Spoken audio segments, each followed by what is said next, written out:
to all. Shabbat Shalom, Shabbat Shalom. I'm glad to see everyone's here. I hope that you'll be able to enjoy our time together. Uh, I am looking forward to discussing, communicating uh, this matter with you, this idea of the call of the Holy One to come into his world and to experience what it's like to be in his courts and to be in his chambers and to be in his presence. Those are the main themes of our Parsha today, and we are beginning an adventure. We have dealt with practical matters. We have dealt with our own redemption from slavery. We have dealt with our lineage from the patriarchs on. We have done all the things that we need to do. Um, so what I've tried to do now is say, okay, are we ready for the next stage? Are we ready to go up into the heavenlies? Are we ready to make a pathway or follow the prescribed pathway, actually, for the Holy One? I'm going to need you to help me a little bit, if you would, folks. If you are joining us and you can hear us, or you can't, or if there's visual or audio problems, kind of let me know that someone's here, and hopefully we can move on and have this great discussion today. As again, this is Parsha Terumah. This is the beginning of what I call the Mishkan Discourse. I'm getting a notification here. Let me just take just a second to see what that is. All right. We're going to have to do something. I'll try to fix this really quickly so we can move on. I don't know if I can.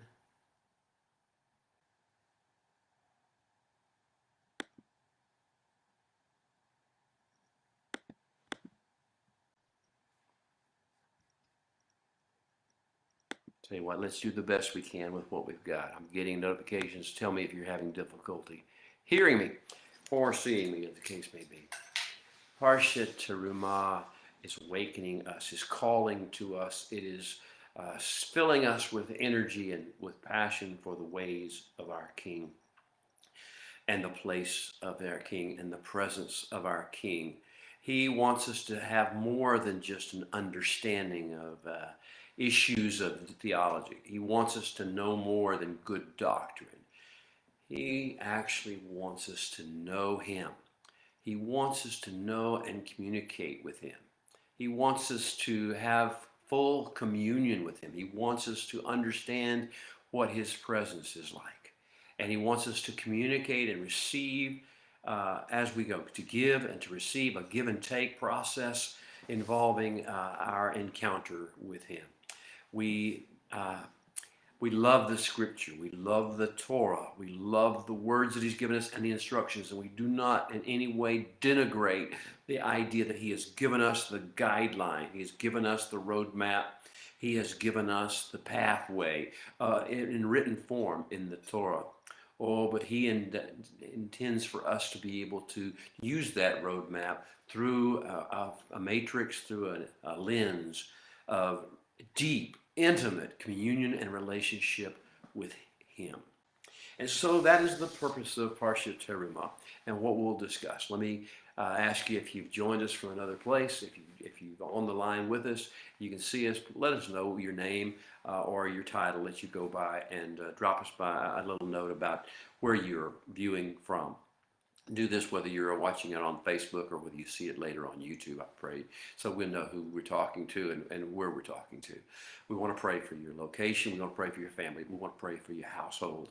We want to pray that the Holy One would join us together to build this new great kingdom structure, edifice that he wants to build. Not a physical structure as we know it, the structure of the body of the Holy One, the body of Messiah on earth, the tabernacle that he wants to build of our souls and of our minds. So here we are in Parsha Terumah, and this is installment number 7 in the Great Nation Building Chronicles section of Torah. We have had 6 previous installments in this Great Nation Building Chronicle. this season when we're being called to be more than just saved, delivered, healed, all those things that are individual and very important. Redeemed from bondage. Yes, we are that. And individually we are that. And collectively we are that. But this is a season in which we are being built into a great nation. And this great nation is something that we must associate with, or we will lose all the energy and all the power and all the calling of the Holy One upon our lives. And we'll be selfish, we'll be self-centered, we'll be self-focused, family-centered, and those things, have their place, but they do not fit the great scheme or the grand plan of the Creator of the universe. So, installment number 7 of the Great Nation Building Chronicles, I call it Introducing the Tent Maker's Dream. The tent maker's dream. The Holy One is a tent maker. And, we see this process and how he dealt with Abraham and Yitzhak and Yaakov, how he dealt with our forefathers and how they began to go into the wilderness and had to live in tents. And he desires for us to be tent makers as well. So this is the season of the tent maker's dream. Would you catch the vision? Would you catch the dream? Will you catch the energy and the empowerment? Would you catch the plan and the heart and the passion of our King to build on earth as it is in heaven, the courts and the chambers of the Creator of the universe?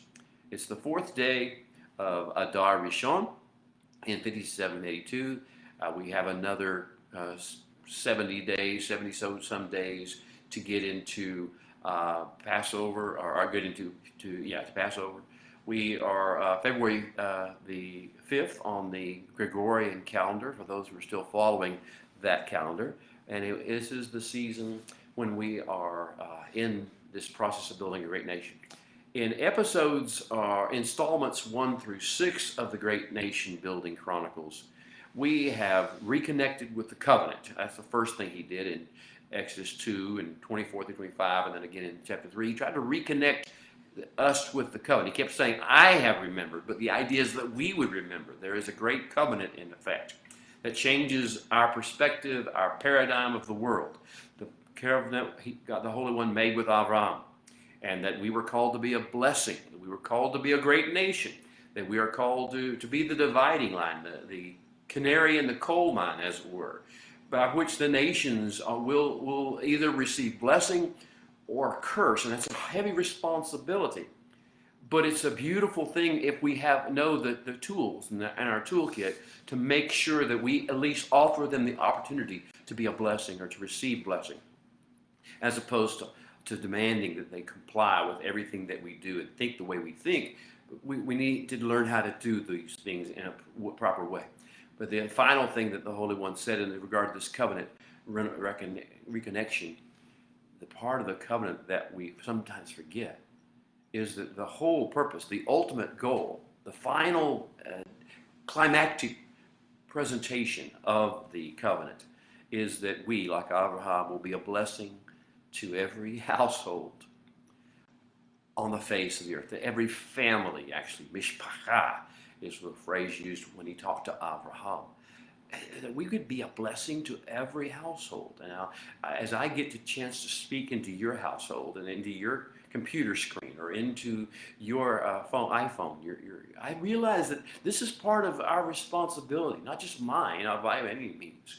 I'm just the smallest and the most insignificant of all of his servants. But that we all, as his servants, have this ability to speak into other people's lives. Speak and bless and release things, not just speak, but also to release things into their lives that are blessings. And so this covenant reconnection was the first thing that we did in this great nation building saga. And so now that we are reconnected to the covenant, and we are we not? I pray you are. I pray that you're flowing and taking on the beauty of the cloak, but also the weightiness of the yoke of the Abrahamic covenant of what we are called to be and do.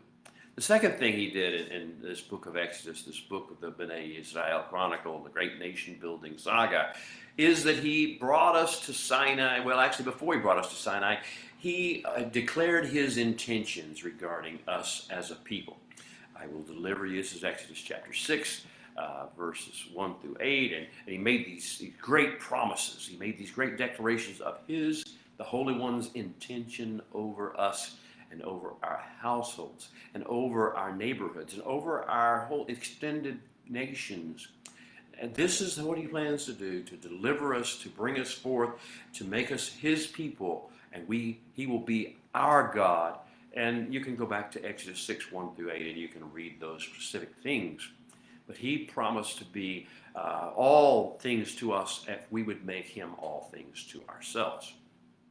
The next thing that was the next installment in the Bnei Israel and Great Nation Building Chronicles took place in Exodus 19 when we finally did get to Sinai.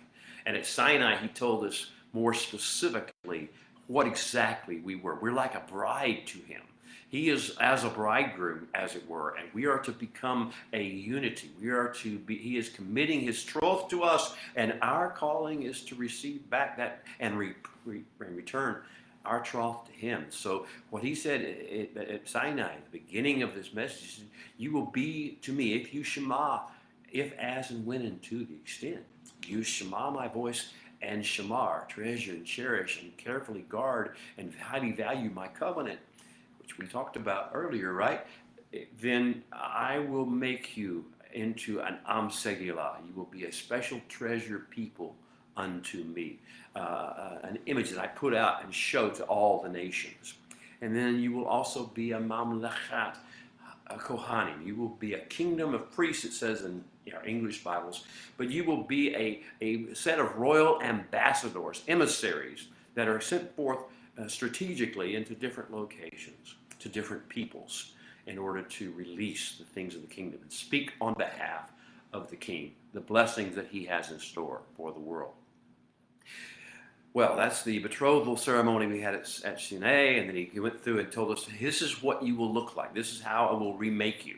And all the things that we think of as the 10, quote, commandments, which the Bible doesn't call them, but men do, is his declaration of what we are called to look like individually and collectively. The things we're not to do, we're to divorce ourselves from, to separate ourselves from, to disentangle from.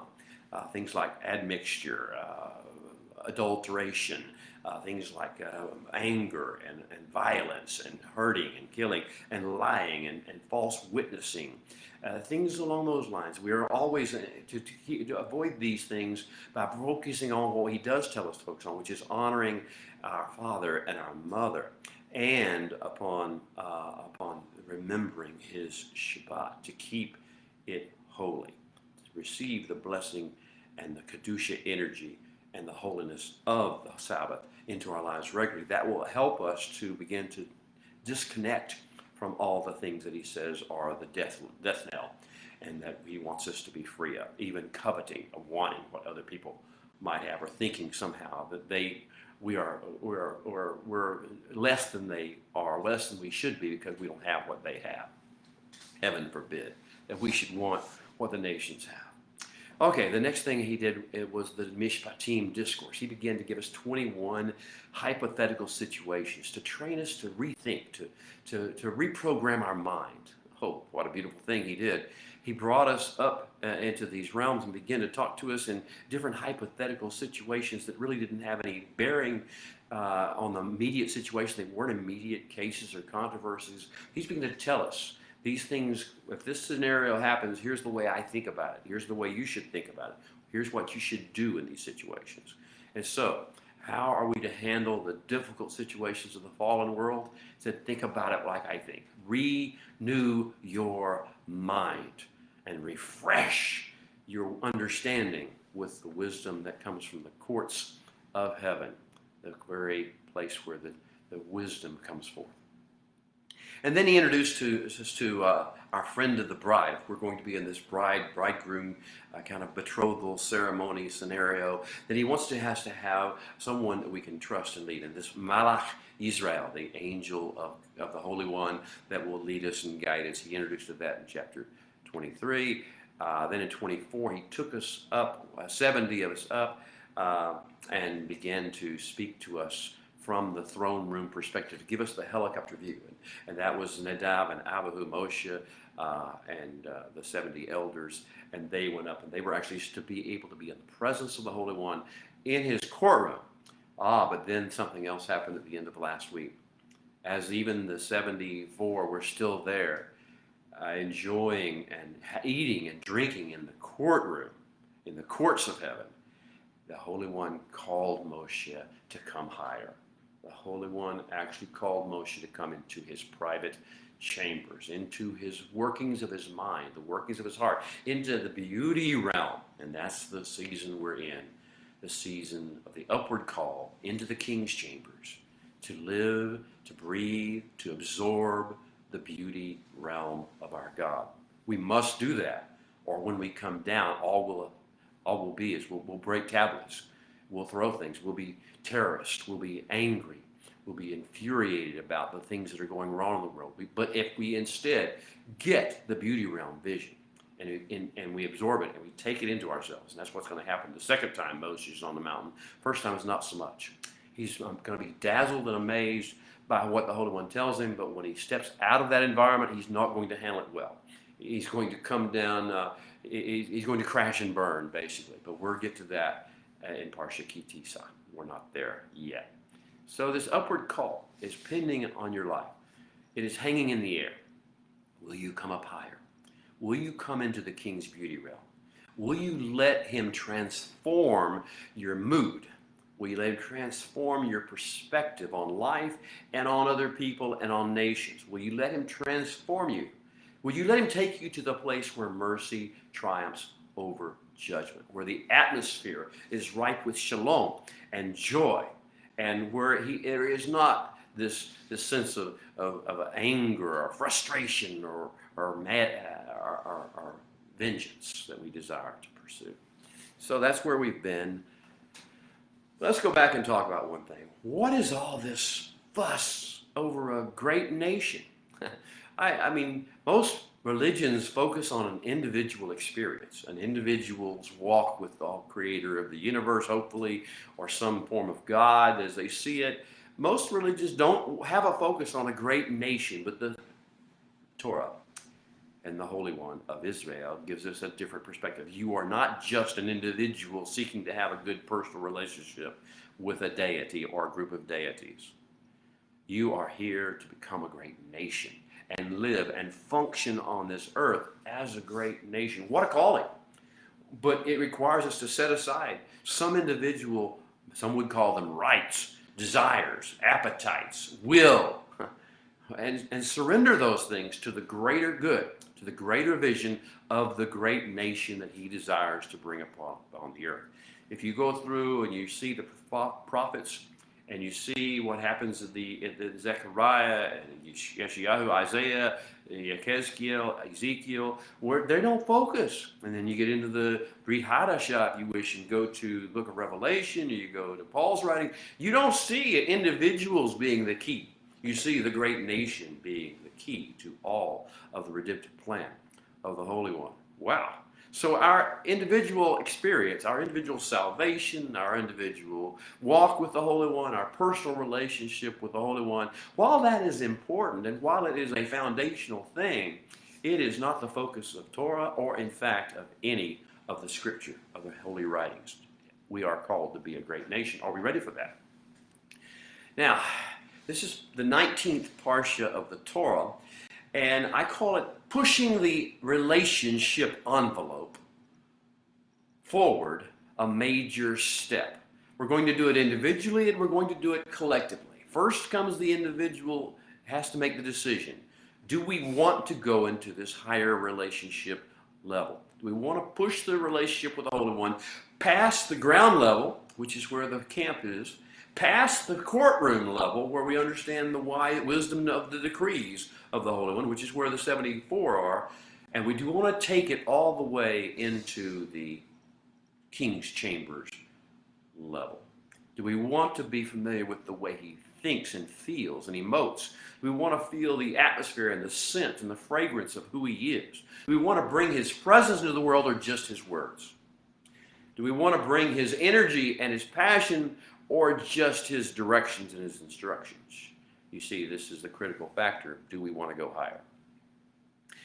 I call episode 7, which is Terumah, this parsha, I call it Achieving Buoyancy.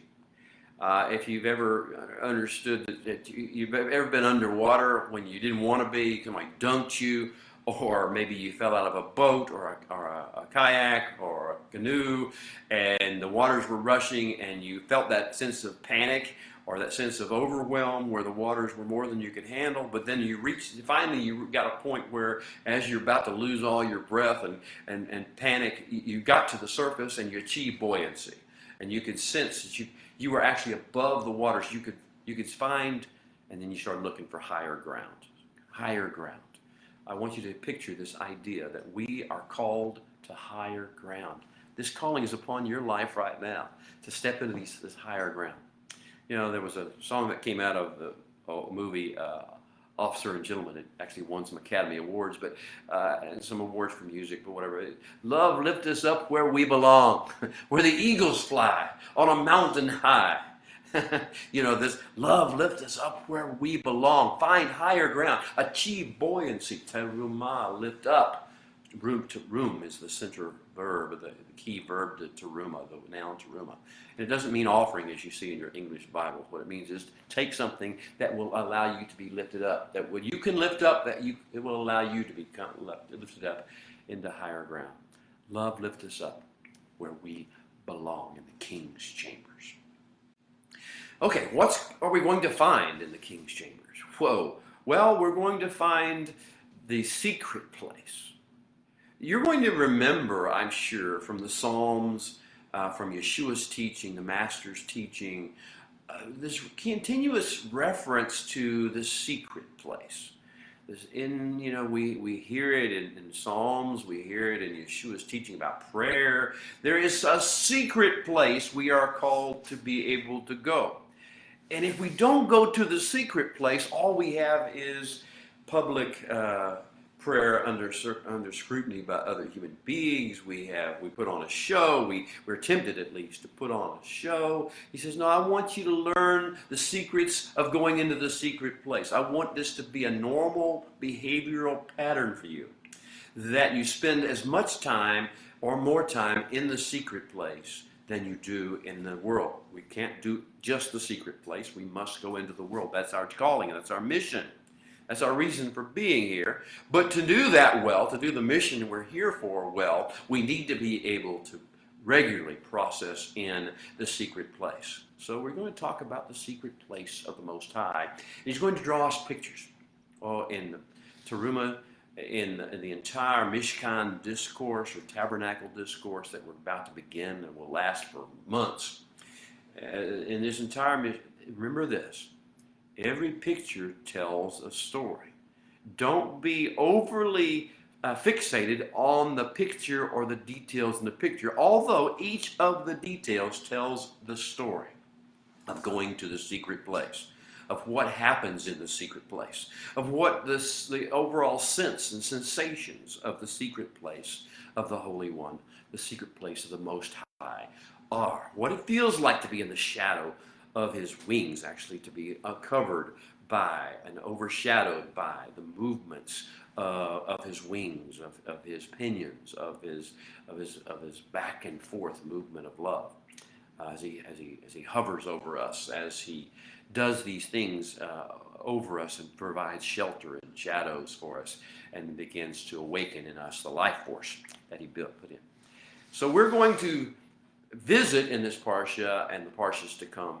We're going to visit through the eyes of Moshe and his words, and we're going to get acclimated to, that's the whole purpose, to get acclimated to the beyond the veil beauty and majesty realm of the creator of the universe. Oh, this is so important to everything that we do. And this is not something that has passed away or that we don't need anymore because we have the scripture. We need this and the scripture. This scripture, our use of the scripture must depend upon our time beyond the veil in the beauty and majesty realm of our King. That's what gives life to the scripture. That's what brings the Ruach of the Holy One into our understanding and our teaching and our application, life applications of the script. So, we are going to visit and get acclimated to the beyond the veil realm of our King's beauty and majesty. And when we get there, we're going to discover something great. When we get to that realm, we are not going to be slaves in his palace. We are going to be trusted, responsible courtiers. We're going to be part of his court. We're going to become part of everything that happens in his secret place, in his chambers, in his courts, but also in his private chambers. We are a part of everything he does. That's what an Am Segula becomes. We are not slaves here, although it is our honor and our delight. It is our joy. It is our reason to live, to serve him in this process. But that's voluntary. That is what our hearts cry out to do. That is the natural response, not forced slavery, forced labor. So we're going to have these experiences in Parsha Terumah. Hopefully we will, as we read this Parsha and as we go forward over the next few weeks. Now, as we begin to think about going into his courts and his chambers and his beauty realm, then we should think about what it's going to take for us to be able to abide there, for us to be able to traffic there, to be at home there. And the first thing we're going to need to do is learn to submit to and embrace and begin to walk with the Holy One in his, and I'll give you 7 things here. Actually, it's 5. I'll give you 5 things. The first thing we're going to have to learn to submit to and embrace and walk in his chambers is his Bait Shalom, the peace of his house, the wholeness, wellness factor. We always are in the earth, in our thoughts of earth, are always tend to focus, for the tree of the knowledge of good and evil, focuses us on what's wrong, of what's evil. While it theoretically would give us the ability to see what's good, we don't. We focus and fixate instead on what's evil, what's bad, what's scary, what's frightening, but not in the realm of the king, not in the beauty realm. In the beauty realm, there is always Bait Shalom. He knows he is working all things together for good. He knows how this turns out. He's not fretting over evildoers. He's not stressed over sin.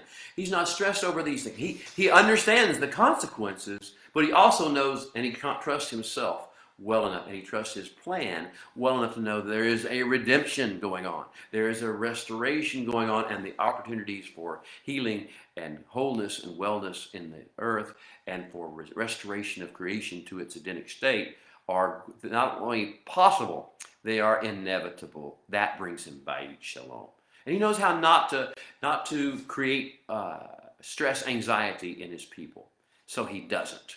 And so we learn not to create stress and anxiety in other people or to foster them in ourselves, but to give way to Bait Shalom of the chambers of the king, of the secret place of the Most High. It's not a place of stress, worry, anxiety, desire for vengeance, desire for people to make people do what we want them to do. It's not that. It's Bait Shalom. The second thing we need to submit to and embrace and walk in as he trains us in his courts, are the protocols of how courtiers, how people who serve a purpose and voluntarily submit to the worship and the service of the king, how they interact with each other, the rules of engagement, so to speak, with each other. We're not jealous of each other. We're not envious of their roles or their titles or their wealth or anything that the Holy One has given to them. Because you see, these things work together for good. And we know we accept our placement that the King has given to us and our role. And we know that was designed brilliantly in his mind. It is not a matter for us to be envious or jealous of our fellow co-workers.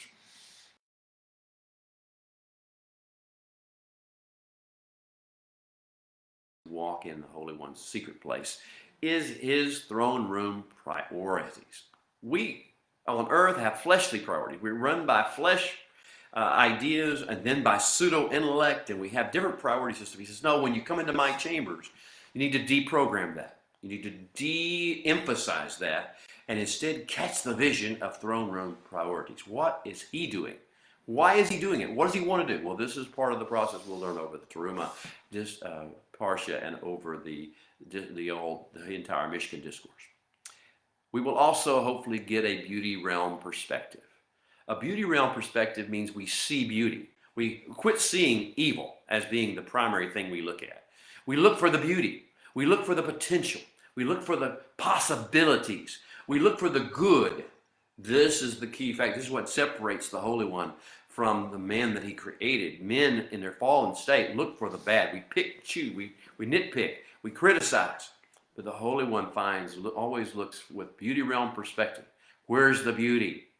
We look at each other. We look at one another. We look at the world. We look at even the fallen, the broken, the messes that we have in this world. And all you see is the darkness and the demonic parts and the dangerous things that are happening. You don't have beauty realm perspective. Because God hasn't given up.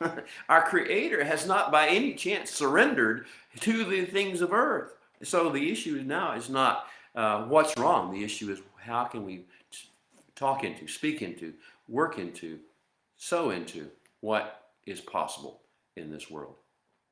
Finally, we will learn King's Chamber's demeanor. The demeanor of our King.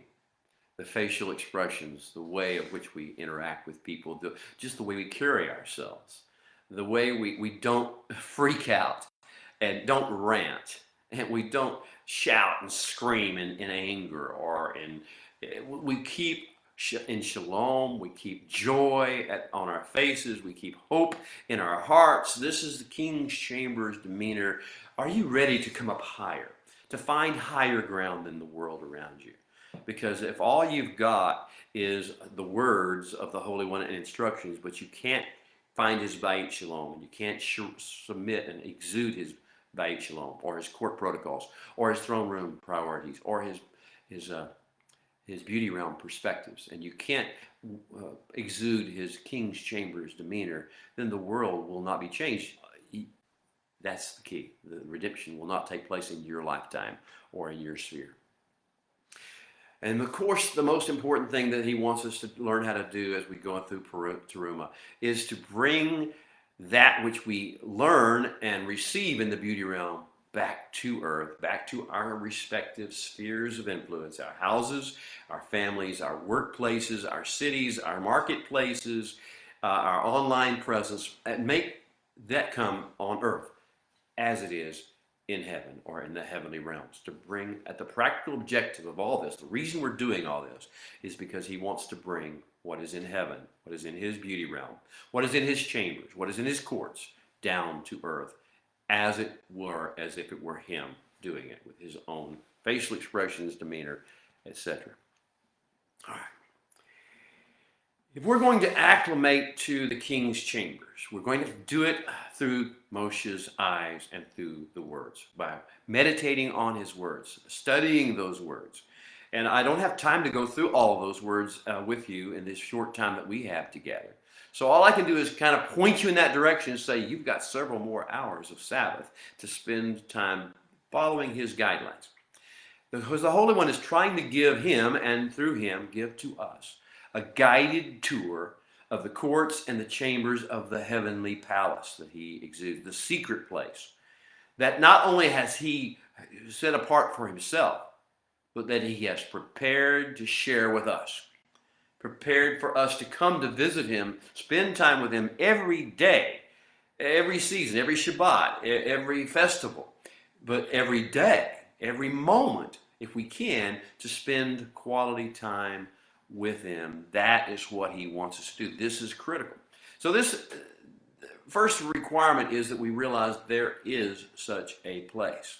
We are not left on our own. We don't have to just deal with earth life, and that's all there is. There is another place that we can go, a sacred place of geography, I like to call it, in the unseen realm, of the beautiful unseen realm. There is a place we can go that is supposed to be our home base.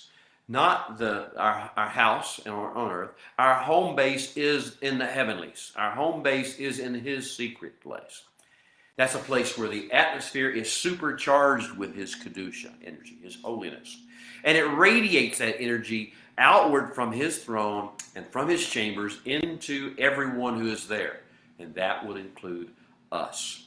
It's a place where mercy triumphs over judgment. every time. It doesn't mean judgment doesn't exist. It doesn't mean judgment is not real and sometimes it's very painful. What it means is that mercy always triumphs over judgment in his courts, in his throne, in his chambers. Now, that we catch that vision, then we will understand judgment has its place, but mercy triumphs over judgment always. Now, the place we're going, the secret place, is a place where love casts out all fear. Are you afraid? I mean, most of us in this human form, in our flesh, have fear of something. Paranoias, any kind of fears.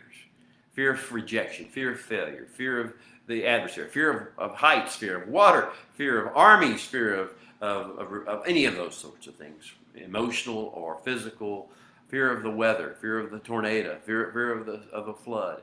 But this is the love casts out all fear, and in the secret place, we can release all those fears. You need a place like that, don't you? Because when you carry your fear into your interactions with human beings or your interactions with creation, then you are toxic and you bring toxicity to all of it. It's a place where shalom and joy abound. We need shalom. We say to each other, Shabbat Shalom, good Sabbath, but Sabbath of peace, Sabbath of wellness, Sabbath of wholeness, Sabbath of refreshing restoration. That's what we wish. Now, this is the atmosphere of the secret place. And joy, not worry, not anxiety, not anger, not sense of woundedness or brokenness. We overcome that and we dance for joy. We sing for joy in the presence of the King in the secret place. The secret place is a place where every vocalization involves thanksgiving and praise. Everything uttered out of our mouths, or out of the mouths of the people around us. Because of the majesty, the beauty of who he is, we can't come into it with our own agendas. We can't come into it throwing out the same regurgitated vocabulary we've heard on the news or in conversations between angry people. We bring instead the vocalization, and all the negativity of our speech is displaced by vocalizations of thanksgiving and praise. It's constantly like the song of the sea. When they're hearing the praise of the angels and the cherubim and the seraphim, and we're speaking those very words out of our souls and our spirits. The secret place is a place where the reverent awe of the Holy One is the only appropriate human response. Not sulking, not anger, not dominion, not any way whining, but instead reverent awe and submission to his will. These are the protocols. All right. I want to move on a little bit. I don't know how much time we'll have.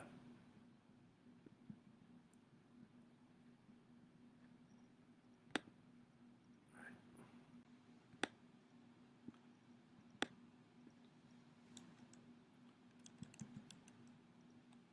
So, the Holy One is saying, come and commune with me.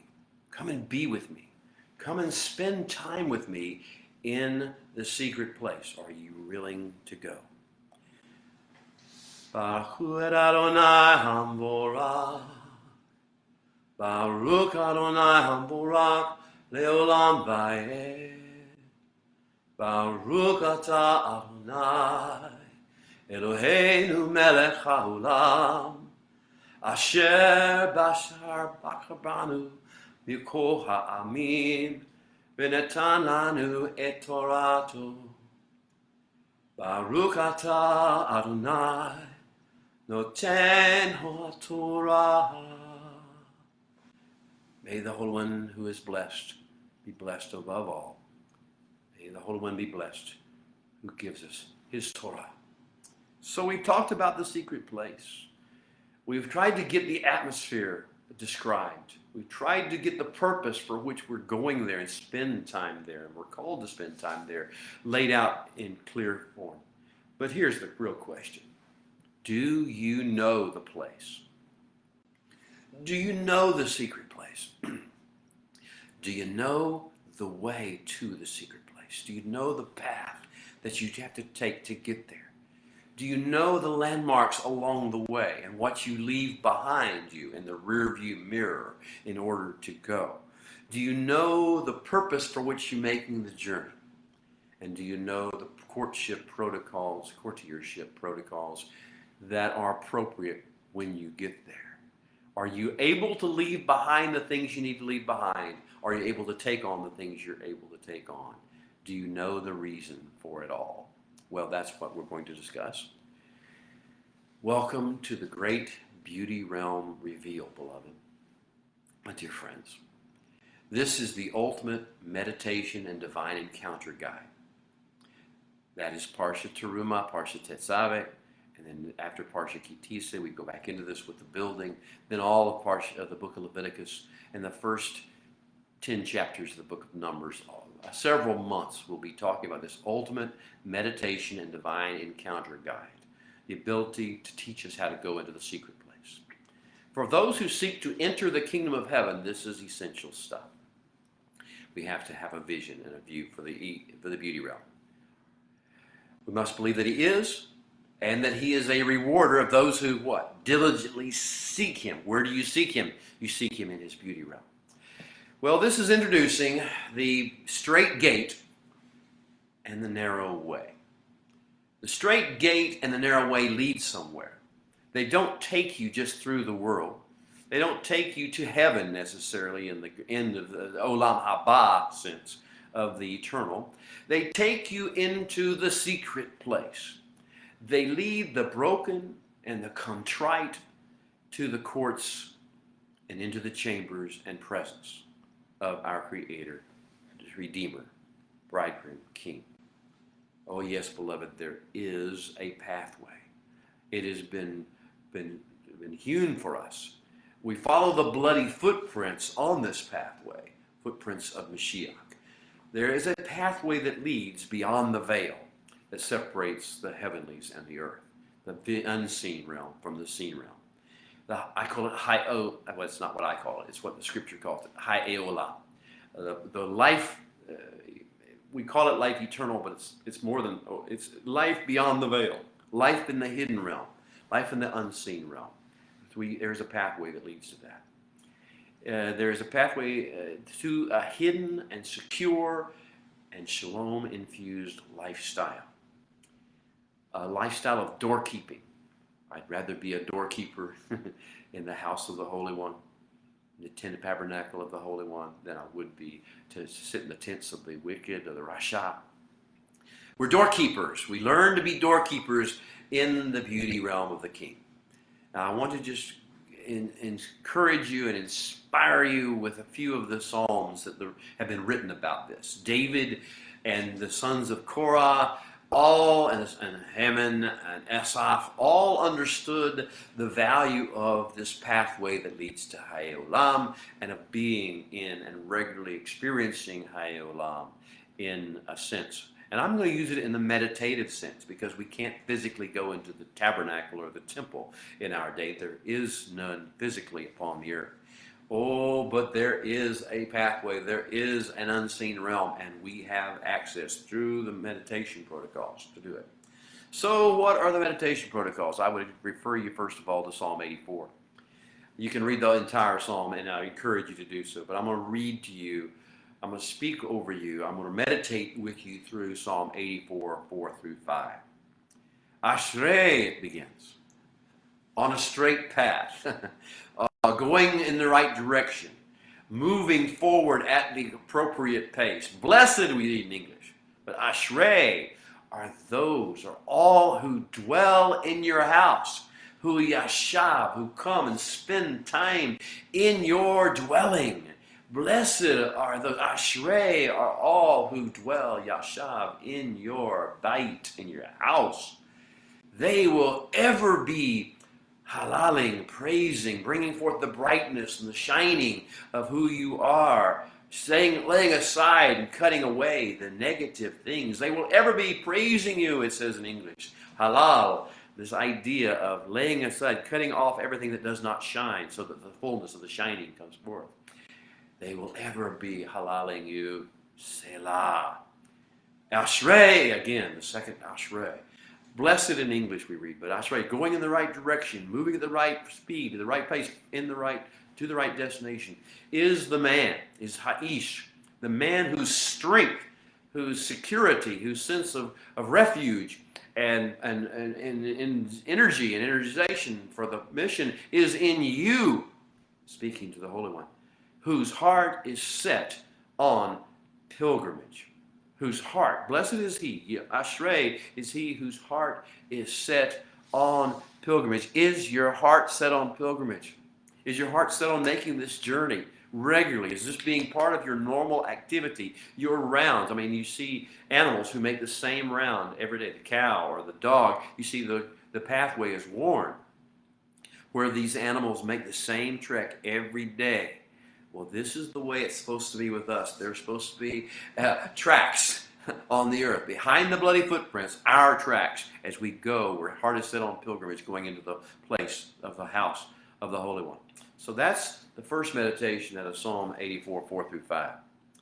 I want to also take you to Psalm 27. This is David now. David speaking in beginning with verse 4.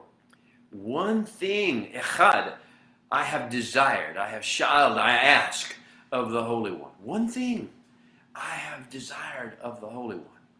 And that is what I will seek after. I will feel around as a blind man, bakash in Hebrew, to feel as a blind man, feeling my way along, by touching and feeling and sensation, getting there. I will seek after, bakashet, that I may dwell. What is it? That I may dwell, that I may yeshav, that I may come to rest, that I may find a place in the house of the Holy One. All the days of my life. Do you hear the passion of David's voice? He's caught the vision. He's caught the dream, and he wants to infuse us with the same vision, the same dream. Why? To behold, hazeh, to have a supernatural vision, a download, a trance-like vision of the beauty of what? Noam in Hebrew. To behold the beauty of the Holy One. To behold his pleasantness, his loveliness, his majesty, his glory. To behold the Na'am of the Holy One. And there to bachar, to cleave, to plow a furrow, to get comfortable, to settle in, to inquire, it says, in his temple. But it's not a matter of asking questions. That was sha'al. This is the issue of getting acclimated, getting comfortable, and making this a part of our experience. Now, for in the time of trouble, he says, why do I want? Why is this the one thing I desire? Why is this so important to me? Why am I craving it so badly? Because, next verse, in the time of trouble, of ra'ah, of evil, in the time when things are going poorly upon the earth, when things are all going, to hell in a handbasket, as we may think, when the government's bad, when the economy's failing, whenever the social atmosphere is toxic, in the time of trouble, in the time of ra'ah, what? He will hide me in his sukkah. Pavilion, it says in your English Bibles, I think. But the Hebrew word is sukkah. He will hide me in his sukkah, in his place. In the secret chambers, it says, of his tabernacle.